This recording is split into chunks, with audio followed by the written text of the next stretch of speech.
எல்லோருக்கும் வணக்கம். இன்னைக்கு நம்ம பார்க்கக்கூடிய சப்ஜெக்ட் அமெரிக்காவின் அகங்காரம், கனடா சொல்லித்தரும் பாடங்கள்.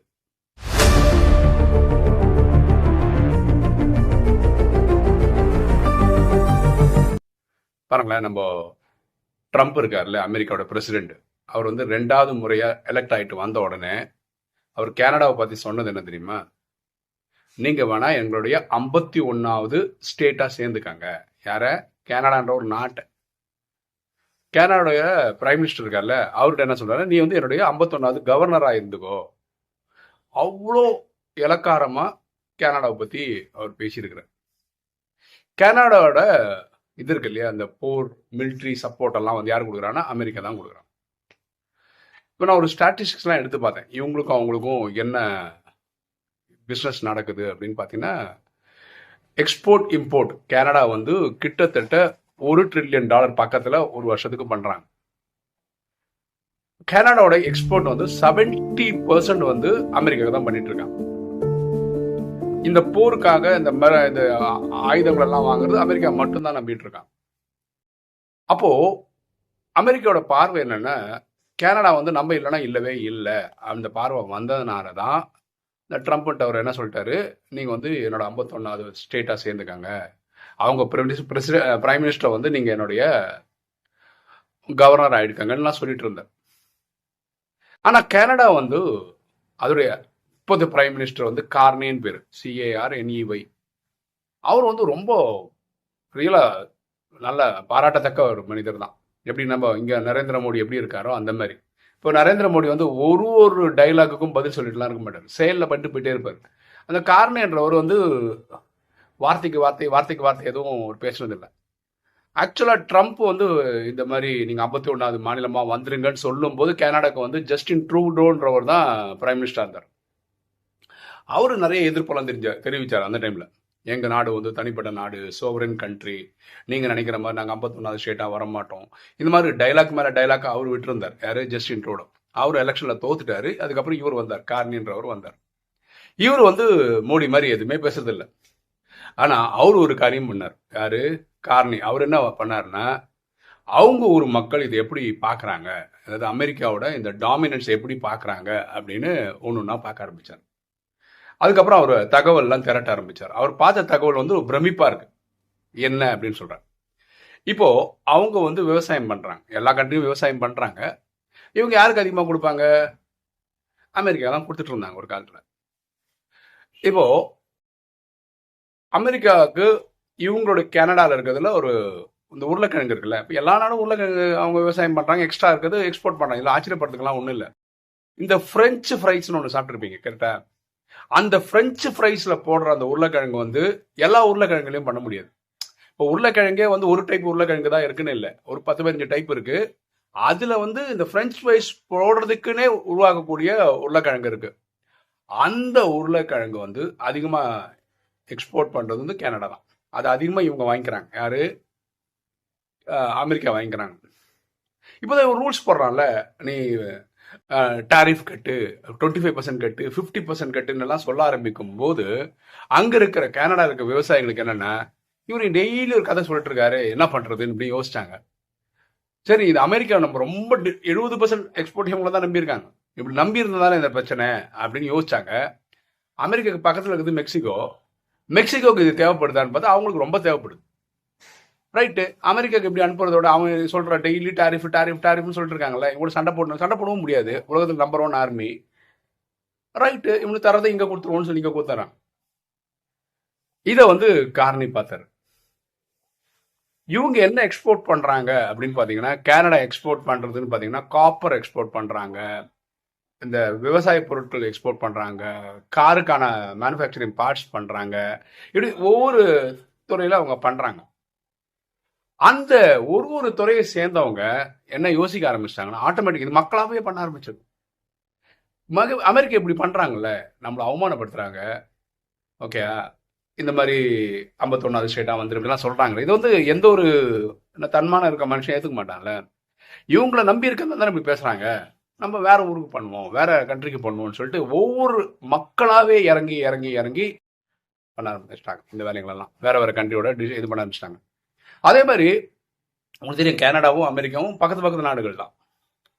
வருஷத்துக்கு நிறைய பேர் டூரிசம்ன்ற பேர்ல அமெரிக்காக்குள்ள போயிட்டு வருவாங்க. பக்கத்து நாடு. மக்கள் கான்சியஸா முடிவு எடுத்துறாங்க, இனிமே அமெரிக்கா பக்கம் போறது கிடையாது அப்படின்னு சொல்லிட்டு. எங்க போறாங்க? போர்ச்சுகல் போறாங்க, மெக்சிகோ போறாங்க, யூரோப் போறாங்க. ஆனா அமெரிக்கா போறதை தவிர்த்துட்டாங்க. இப்போ என்ன ஆயிடுச்சு, இந்த காய்கறி எல்லாம் அனுப்புறாங்கல்ல அமெரிக்காக்குள்ள, இதெல்லாம் இவங்களே நிறுத்திட்டாங்க. எதுக்கு நான் உங்ககிட்ட கொடுக்கணும், நீ இப்ப டாரிஃப் கிரீம் கதை பேசுவ, நாம தான் கொடுக்கவே செய்றோம், அதுக்கு நீ 1008 ரூல்ஸ் பேசுற, வேண்டாம் நான் வேற நாட்டுக்கிட்ட வித்துட்டு என்னோட இதை எடுத்துக்கிறேன் அந்த மாதிரி பண்ண ஆரம்பிச்சோன்னே, இப்போ ஒரு ஊருக்கு இப்ப நம்ம ஊருக்கு வந்து காய்கறி சப்ளை இல்லைன்னு வச்சுக்கோங்களேன், மக்கள் அது ஃபீல் பண்ண ஆரம்பிச்சிருவாங்களே, காய்கறி வரல, ஏன் வரல, எங்கேருந்து வரணும், கனடா ஏன் அனுப்பல, பார்த்தா இந்த டாரிஃபுக்கு அதெல்லாம் சொல்றதுனால இந்த நாடுகாரங்க வந்து வேற எங்கேயோ கொடுத்துட்டு இருக்காங்க அப்படின்னு நமக்கு புரிஞ்சுக்க முடியுது. சரியா? ஸோ இதுல இருந்து அமெரிக்கா வந்து ஃபீல் பண்ண ஆரம்பிச்சிட்டாங்க. எந்த அளவுக்கு ஃபீல் பண்ண ஆரம்பிச்சிட்டாங்கன்னா, அந்த ஊர் மக்கள் சொல்ல ஆரம்பிச்சு அந்த அங்க இருக்கிற அரசியல்வாதிகள் கிளம்பி வந்துட்டாங்க ஒட்டவான்றது கனடா கேபிட்டல். வந்து பேசுறாங்க, என்ன பிரச்சனை உங்களுக்கு, ஏன் தரமாட்டீங்க அப்படின்னு. இல்லைங்க வேணாங்க, நீங்க டாரிஃப்னு கதை பேசுவீங்க, உங்களுக்கு யாரும் உங்க சொத்தை செட் ஆகி வருதோ அவங்ககிட்ட வாங்கிக்கோங்க, எங்களால விட்டுருங்க. இதுல என்ன பியூட்டினா, கார்னின்றவர் ரொம்ப பக்கா டிப்ளமேட் போல. அவர் வந்து முன்னாடி ஒரு பேங்க்குக்கு கவர்னரா இருந்தார். அதான் பொருளாதாரம் பத்தி நல்லா தெரிஞ்சிருக்கு. அவர் நாடை எப்படி பக்காவா வச்சோன்னு அவருக்கு நல்லா தெரியுது. அதனால அவர் வந்து இதை பத்தி ஃபீலே பண்ணல. அவர் மக்களுடைய மனநிலை எப்படி இருக்கு அப்படின்னு ஸ்டடி பண்ணாரு. மக்கள் ஃபுல்லா வைராகியத்தோட இருக்காங்க, தேசப்பற்றோட இருக்காங்க. இனி நமக்கு அமெரிக்கா தேவையில்லை, இதை ஒரேடியா அந்த நம்பினதுனால தான் இந்த பிரச்சனை அப்படி. ரெண்டாவது வந்து வருஷத்துக்கு வந்து கிட்டத்தட்ட எகைன் எல்லா நாடுகளும் வந்து அவங்க ஜிடிபியில் வந்து 5% வந்து ராணுவத்துக்காக ஒதுக்கணும். இவங்க போடுற அந்த இதில் வந்து எப்படியும் பார்த்தோன்னா ஒரு 10-20% உள்ள காசு வச்சு ஆயுதங்களை தான் வாங்கிட்டு, அதை எங்கே வாங்கிட்டு இவங்ககிட்ட தான் வாங்கிட்டு இருந்தாங்க, அமெரிக்கா கிட்ட தான். ஏன் இவங்ககிட்டே வாங்கணும், இனிமேல் நேட்டோ கூட்டம் வாங்கலாம், வேற யார்கிட்ட யார் கொடுக்குறாங்க அவங்ககிட்ட வாங்கலாம் அப்படின்னு சொல்லிட்டு இந்த டிஃபென்ஸ் இது நான் கையெழுத்தே போடலப்பா அப்படின்ட்டார். வேண்டவே வேண்டாம், நீங்க ஒரு ரூல்ஸ் எல்லாம் வச்சுக்கிட்டு அந்த ரூல்ஸ் படி நாங்க வரணும்னு சொல்லிட்டு எங்க கிட்ட ப்ரெஷரை பண்ண, அப்படிப்பட்ட இது எங்களுக்கு தேவையில்லை. நாங்க ஒரு சாவரன் கண்ட்ரி, நாங்க வந்து எங்களை மதிக்கிறவங்ககிட்ட நான் பிஸ்னஸ் பண்ணிக்கிறேன், உங்களுக்கு எங்களை மதிக்க முடியல வேண்டாம், நீங்களா இருங்க, நாங்களா இருக்கோம், நான் உங்கள்கிட்ட சண்டைக்கெல்லாம் வரல, ஏன்னா உங்ககிட்ட சண்டை போட முடியாது, எங்களுக்கு தான் நஷ்டம், அது நாங்கள் பண்ண மாட்டோம். அழகா டிப்ளமேட்டிக்கா விலகிட்டார். இப்போ வந்து ட்ரம்ப் கிட்டத்தட்ட கெஞ்சுறாரு, இல்ல வாங்க. அதாவது ட்ரம்ப்போட இது எப்படின்னா, அவருக்கு தான் எப்பவுமே அப்பர் ஹேண்ட் இருக்கிற மாதிரியே பார்த்துப்பாரு. ஃபர்ஸ்ட் மிரட்டிடுவாரு, அவமானப்படுத்திடுவாரு, எல்லாம் பண்ணிடுவாரு. அதுக்கப்புறம் இவங்கள வந்து இவருக்கு தேவையான விஷயங்களை பாதிப்பார். இப்போ என்னன்னா, இறங்கி வர மாதிரி ஒன்று சொல்ல வேண்டியது, அக்ரிமெண்ட் போட வேண்டியது, அதுக்கு அடுத்த நாளே மாற்றி பேச வேண்டியது. இப்போ எல்லாருக்குமே தெரியும், ட்ரம்ப் வந்து காலையில் ஒரு மாதிரி பேசுவார், மத்தியானம் ஒரு மாதிரி பேசுவார், சாயந்தரம் ஒரு மாதிரி பேசுவார். அவர் என்ன சொல்ல போறாருன்னு ரிப்பப்ளிகன்காரங்களுக்கே தெரியாது. லெட்ஸ் மேக் அமெரிக்கா கிரேட் அகெயின்றதுக்கு அர்த்தம் வந்து பாக்கி எல்லா நாடையும் தாழ்த்துறோன்றது அர்த்தம் கிடையாது. பாருங்களேன், பாரதம் வந்து உலகத்தில் நம்பர் 1 நாடாகிறதுக்கு முயற்சி பண்ணிட்டு இருக்கு. அதுக்காக எந்த ஒரு சூழ்ச்சியையும் எந்த நாடு மேலேயும் பண்றது இல்லை. நம்ம அமெரிக்கா வீழ்ச்சி அடையணும்னு ஒரு சூழ்ச்சி பண்றது இல்லை, சைனா அது இல்லை. நம்ம முன்னேறணும், நியாயமா தர்மமான வரையில அந்த வழியில போவோம். அவங்க முன்னேறிட்டு போட்டோம், நம்ம பின்னாடி போவோம். ஒரு நாள் இல்லை ஒரு நாள் நம்ம முன்னாடி போயிடுவோம்ல. யாரு தான் முன்னேறதுக்காக அடுத்தவங்களை வீழ்த்த நினைக்கிறானோ தானும் விழுந்துருவான். இது கொஞ்ச நாள்ல பாருங்களேன், 2036க்குள்ள இந்த விஷயம் நடக்க தான் போகுது. என்ன நடக்கும்னா, அமெரிக்கா விழுந்துரும், சைனாவும் விழுந்துரும், பாரதம் முன்னாடி போயிடும். நிறைய பேர் என்ன சொல்றாங்க, அவங்க புரிதலே இல்லை. என்னன்னா, அமெரிக்கா வந்து $40 ட்ரில்லியன் எக்கானமி, சைனா வந்து $20 ட்ரில்லியன் எக்கானமி, இந்தியா வந்து தத்தளிக்குது $4 ட்ரில்லியன், 3வது இடத்துல. இப்ப நம்ம இருக்கிறதே 4வது இடத்துல தான், இனி பக்காவா 3rd பிளேஸ்க்கு போகலன்றாங்க. அப்ப 3rd பிளேஸ்க்கு போற இதுக்கே தக்களிக்க போடுறாங்க, எப்படி ஃபர்ஸ்ட் பிளேஸ் போவாங்க? இது உண்மைதான். என்ன உண்மைன்னா, அவங்க ஒரு ஸ்பீட்ல போறாங்க, சைனா ஒரு ஸ்பீட்ல போறாங்க, நம்ம பின்னாடியே போனா எந்த காலத்துலையும் அவங்களை மீட் பண்ணவே முடியாது.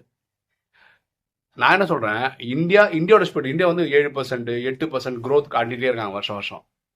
இந்தியா அதோட முயற்சியில போயிட்டு இருக்கு. அமெரிக்காவும் சைனாவும் ஊந்துச்சுன்னு வச்சுக்காங்க, அப்போ நமக்கு பின்னாடி வந்துட்டாங்கன்னா இதுதான் நடந்துட்டு இருக்கு இப்போ உலகத்துல.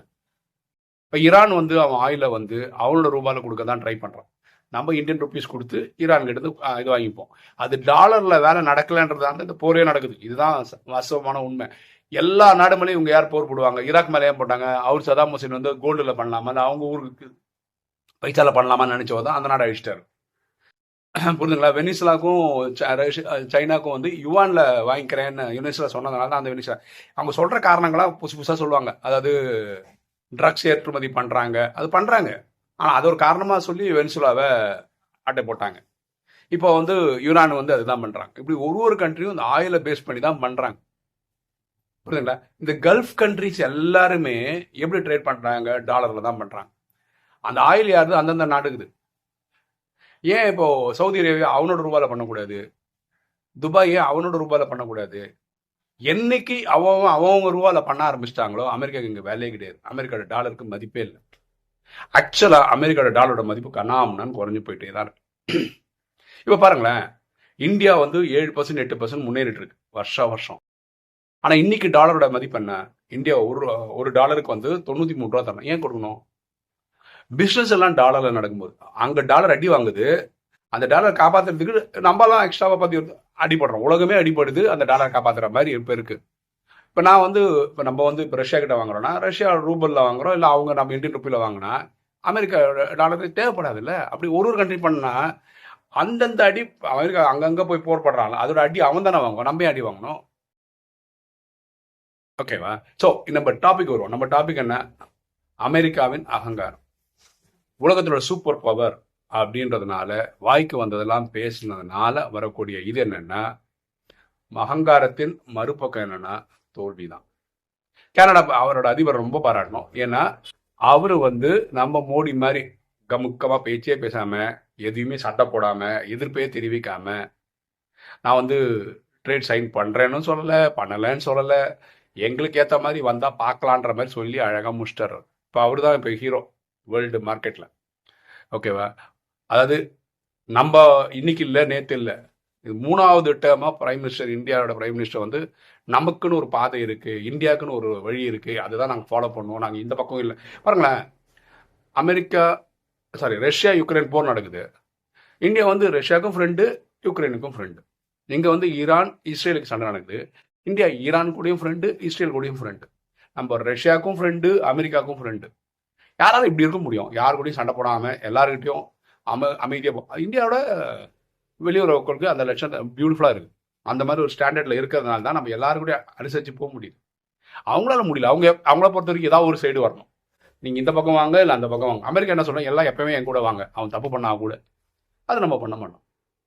அந்த மாதிரி இப்போ கனடாவோட அதிபர் வந்து ரொம்ப பியூட்டிஃபுல்லாக பிரைம் மினிஸ்டர் என்ன பண்ணாருன்னா, நானே அந்த சண்டைக்கும் போகல, நான் யாரும் சண்டை போட முடியாது. கனடா வந்து அமெரிக்கா யூக்கெல்லாம் சண்டைலாம் போட முடியாது.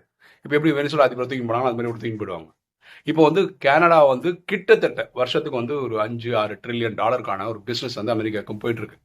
அது எனக்கு டோட்டலாக வேணாம் அப்படின்னு சொல்லிட்டா, உலகத்திலேயே அமெரிக்காவுக்கு வந்து பிஸ்னஸ் இதில் பண்ணுறது வந்து one of the major player வந்து கனடா தான். அவனே கிளம்பி போயிட்டான்னா அமெரிக்காவுக்கு அது வந்து பயங்கரமான அடி தான். ஓகே, ஸோ இது வந்து அந்த நாடுகளுக்கு இடையில நடக்கிறது. நான் சொல்ல பார்த்தீங்களா, அமெரிக்கா விழும், அதுக்கு ஒரு கதை தான் இது. நம்ம ஒரு ராஜயோகியா கத்துக்க வேண்டிய பாடம் என்னன்னா, பரமாத்மா சொல்றாரு 5 விகாரங்கள் டேஞ்சர்ன்றாரு. காமம், கோபம், அகங்காரம், பற்று, பேராசைன்னு சொல்றாரு.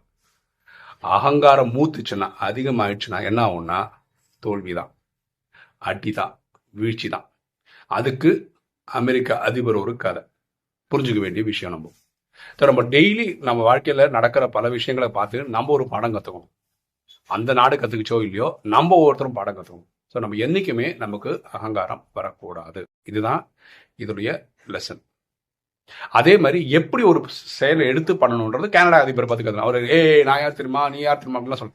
ஜஸ்டின் ட்ரூடோ சொன்னார், நாங்கள் வந்து சேர மாட்டோம், நாங்கள் 51 நாடு ஆக மாட்டோம், எங்கள் நாடு சோவரின் இந்த மாதிரி பேச்சே பேச வேண்டாம்.